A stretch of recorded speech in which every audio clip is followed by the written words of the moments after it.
Selamat pagi kawan-kawan. Kita kembali lagi di video berikutnya.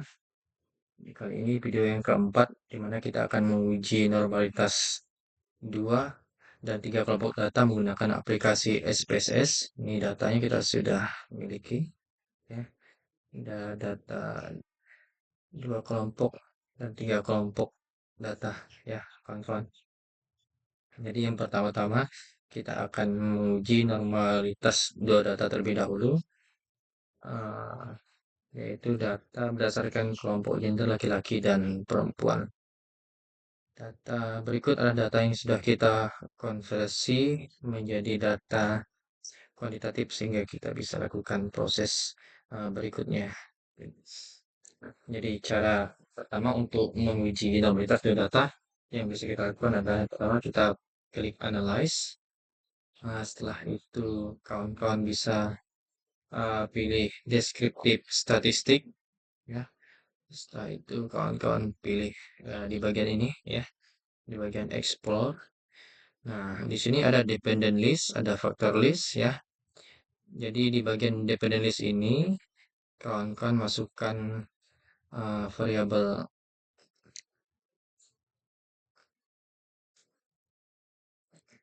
total, ya. Saya.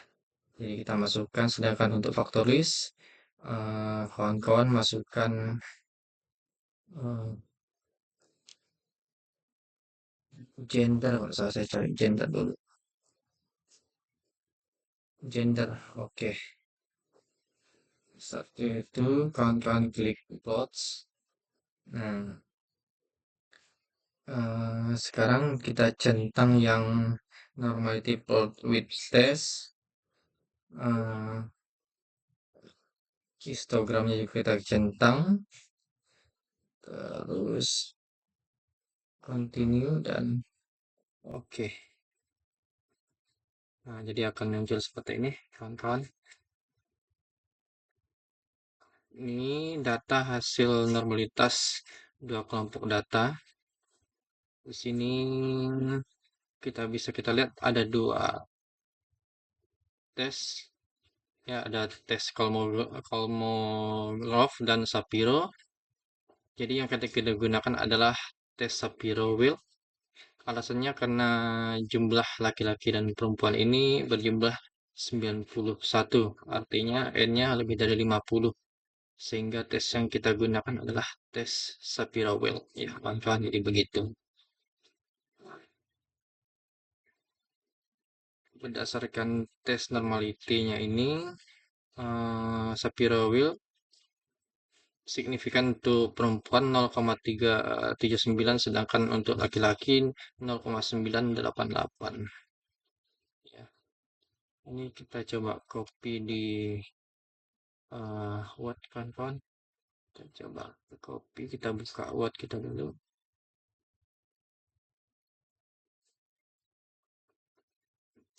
Oke, kita pilih yang orientation, skip saja dulu.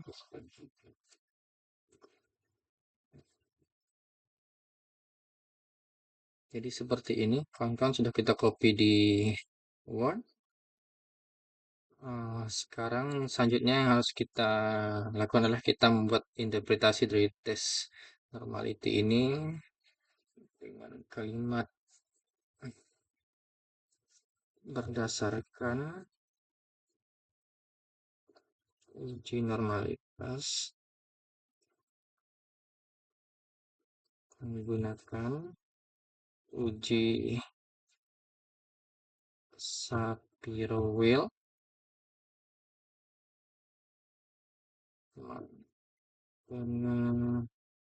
peneliti melaporkan bahwa data ketergantungan mahasiswa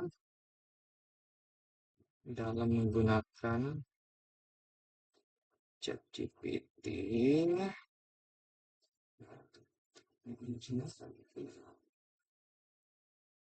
dalam mengerjakan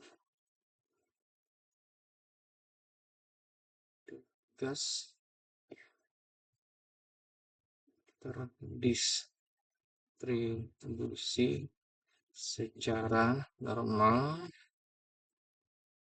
Nah, ini alasannya mengapa disebut terdistribusi secara normal karena data 0,379 dan 0,98 itu lebih dari 0,05. Ya, jadi seperti itu kawan-kawan. Antara responden mahasiswa laki-laki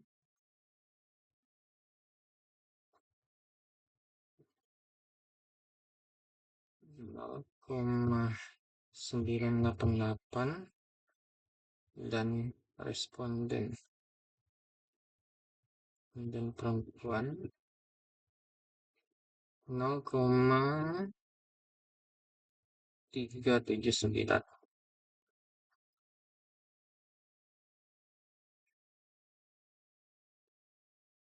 Hasil distribusi data tersebut divisualisasikan dalam histogram di bawah ini. Oke, kita coba dulu kawan-kawan. Kita lihat data histogramnya.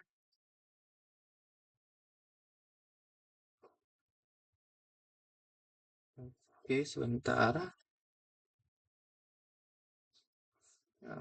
Kita masukkan di histogram laki-laki. Kita copy kawan-kawan. Oke.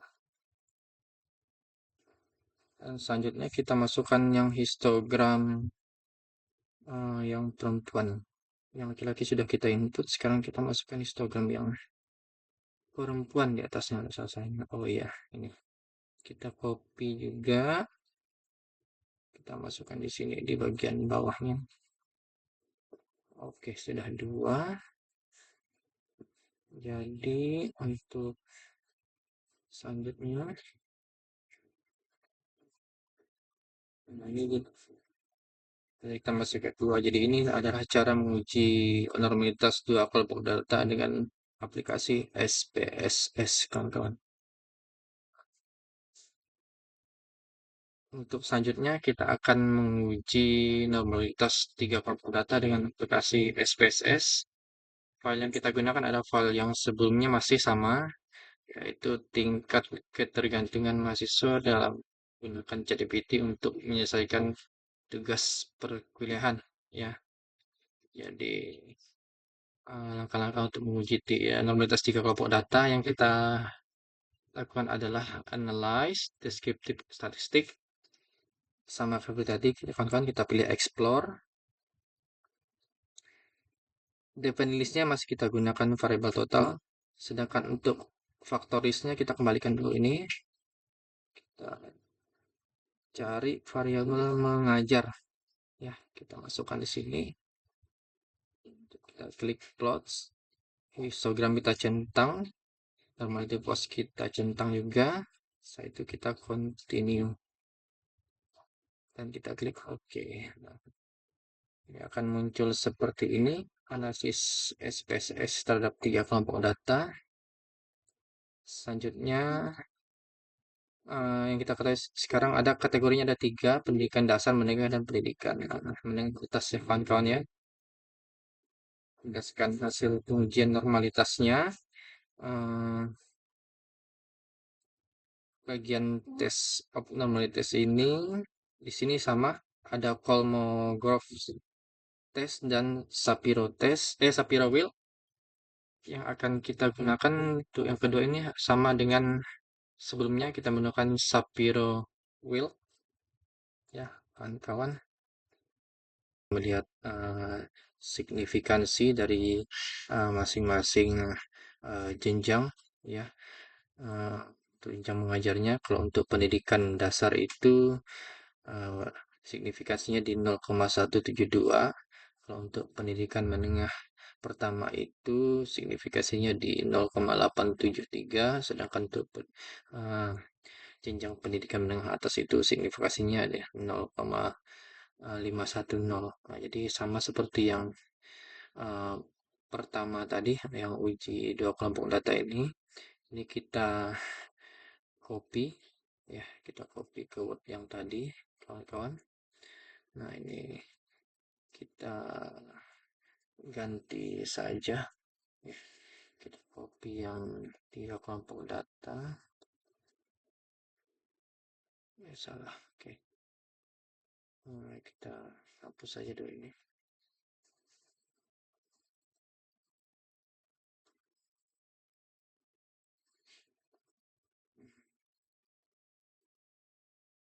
Oke.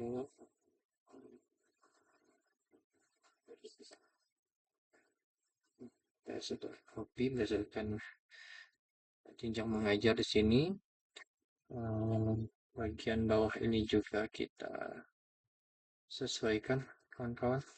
Nah, kita lihat di sini, kalau yang pertama tadi kan datanya yang kita gunakan adalah laki-laki dan perempuan, ya. Jadi kita ubah di bawah sini norma antara responden mahasiswa, kita ganti yang ini, yang mengajar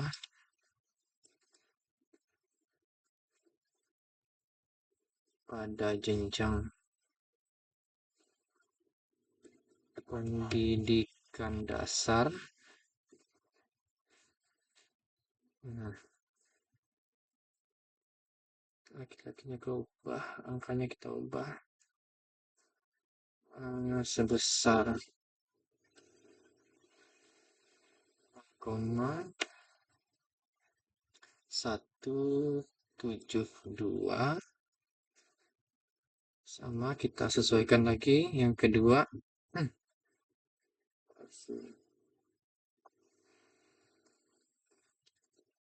Mahasiswa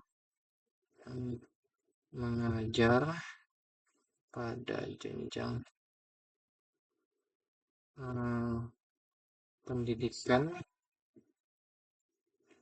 menengah pertama sebesar, kita lihat datanya, 0,873, dan mahasiswa yang mengajar pada jenjang pendidikan menengah atas sebesar 0,51. Oke, kita sesuaikan lagi. Kita tutup saya di sini. Ini kita hapus. Oke.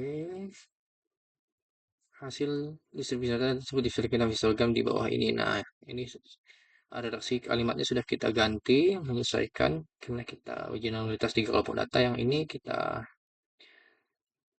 ganti dulu, kan. Kita hapus dulu yang ini. Yang di bawahnya juga kita hapus, sama seperti tadi. Kita tinggal masukkan, ya. Pertama histogram untuk pendidikan dasar, kita copy, ya. Copy di sini, kawan-kawan. Nah, di bawahnya lagi kita copy yang untuk pendidikan menengah pertama, ya, tidak sulit. Ini kita copy semua, Ctrl paste, dan yang terakhir kita masukkan juga histogram untuk yang jenjang pendidikan menengah atas, kita copy. Oke, jadi seperti itu, kawan-kawan. Kita sudah melakukan tes normalitas untuk dua kelompok dan tiga kelompok data pada kesempatan video pada pagi hari ini. Oke, terima kasih kawan-kawan atas perhatiannya. Selamat pagi.